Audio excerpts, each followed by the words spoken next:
ಇನ್ನು ಕತ್ತ ಕಾಯ್ತಾ ಇದ್ದೀವ ನಾವಿಲ್ಲಿ ಎಷ್ಟೊತ್ತಿಂದ ನಿಂತಿದ್ದೀವಿ ನಾವು?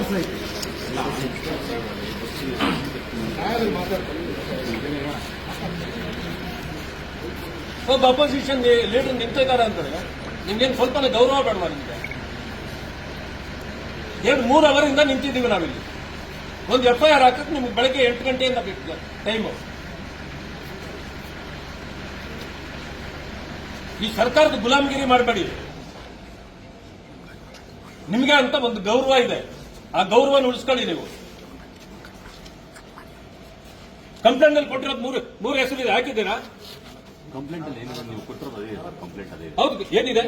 ನೀವೇನ್ ಬರ್ದಿದ್ರೋ ಕಂಪ್ಲೇಂಟ್ ಅದೇ ಏನಿದೆ? ಮೂರು ಹೆಸರು ಇದೆಯಾ ಅಲ್ಲಿ?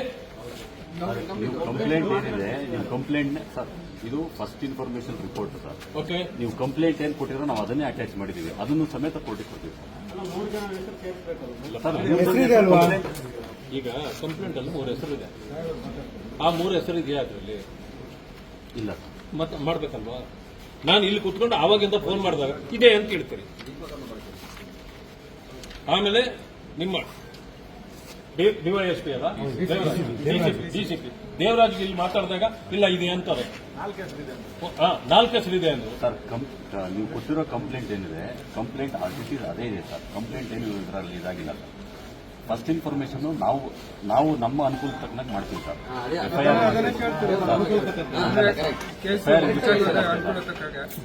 ಸುಳ್ಳು ಸರ್, ಆ ಥರ ಅಲ್ಲ ಸರ್. FIR ರಿಜಿಸ್ಟ್ರೇಷನ್ ನೋಡಿ ಸರ್, ನೀವು ಕಂಪ್ಲೇಂಟ್ ಅಲ್ಲಿ ಏನು ಕೊಟ್ಟಿದ್ದೀರಾ, ನಿಮ್ಮ ಕಂಪ್ಲೇಂಟ್ ನಾವು ಎಂಡಾರ್ಸ್ಮೆಂಟ್ ಮಾಡಿದೀವಿ, ಅದನ್ನೇ ಕೋರ್ಟಿಗೆ ಕೊಡ್ತಾ ಇದ್ದೀವಿ. ನಾವೇನಾದ್ರೂ ಏನು ಬದಲಾವಣೆ ಏನು ಮಾಡಿಲ್ಲ. ಅದನ್ನು ಮಾಡೋದು FIR ಏನು ಹೆಸರುಗಳನ್ನು ಮೆನ್ಷನ್ ಮಾಡಿದ್ರು ಅದು ಬರಬೇಕಾ ಬೇಡವಾ ಸರ್? ಇತರರು ಅಂತ ಹಾಕಿದ್ದಾರೆ ಸರ್.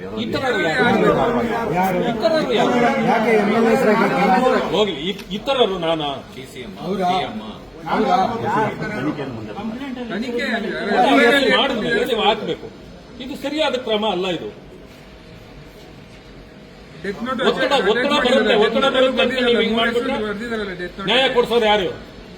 ಇಲ್ಲಾಗೋ ಮಿಸ್ಟೇಕ್ಗಳೇ ಮುಂದೆ ನ್ಯಾಯ ಸಿಗದೆ ಇರಲಿಕ್ಕೆ ಕಾರಣ.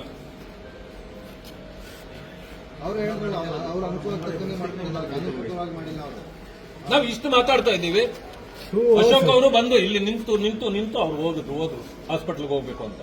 ನಮಗೂ ಹುಷಾರಿಲ್ಲ, ಆದ್ರೂ ಕೂಡ ಅವ್ರಿಗೆ ನ್ಯಾಯ ಕೊಡಿಸ್ಬೇಕಲ್ಲ, ನಾವು ಕಾಯ್ತಾ ಕೊಡ್ತಿದ್ದೀವಿ. FIR ಇದನ್ನ ಟೈಪ್ ಮಾಡಕ್ಕೆ ಎಷ್ಟು ಹೊತ್ತಾಗ್ಬೋದು? ಬೇಡ, 1 ಅವರ್ ತಗೊಳ್ಳಿ. ಈ ರೀತಿ ಮಾಡಿದ್ರೆ ಹೇಗೆ ನೀವು? ಸರ್ಕಲ್ ಇನ್ಸ್ಪೆಕ್ಟರ್ ಬಗ್ಗೆ ಮಾತಾಡಬೇಕು. ಒಂದು ನೀವು ಆಪೋಸಿಷನ್ ಲೀಡರ್ ಇದ್ದೀರಾ, ಸರ್ಕಲ್ ಇನ್ಸ್ಪೆಕ್ಟರ್ ಕರ್ಸಿ ಸರ್. ಇಲ್ಲ ನಾವು ಮಾತಾಡೋದು ಇಲ್ಲ, ಇಲ್ಲಿಂದ ಬಾಡಿ ತಗೊಂಡೋಗೋದಿಲ್ಲ ನಾವು. ಬಾಡಿನೂ ತಗೊಳ್ಳಲ್ಲ, ಆಗೋದಿಲ್ಲ. ಆ ಹೆಸರುಗಳು